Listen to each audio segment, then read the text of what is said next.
Welcome সকলকে আজকের প্রধান সংবাদ শিরোনাম দেখার জন্য। হঠাৎ মধ্যরাতে একের পর এক বাস ও প্রাইভেট কারে আগুন। আওয়ামী লীগ ইস্যুতে ফখরুলের বক্তব্য ভাইরাল। 13 তারিখ নিয়ে সকল শঙ্কা উড়িয়ে দিলেন ডিএমপি কমিশনার। দিল্লি হামলায় বাংলাদেশকে জড়ানো ভিত্তিহীন বললেন পররাষ্ট্র উপদেষ্টা। আওয়ামী লীগের নাশকতা ঠেকাতে মাঠে দাবি শিক্ষার্থীরা।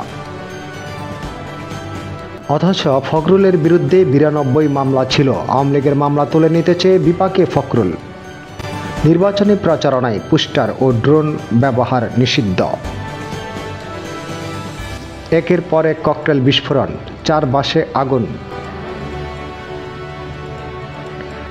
ডক্টর ইউনূসকে কড়া বার্তা দিলেন বঙ্গবীর কাদের সিদ্দিকী।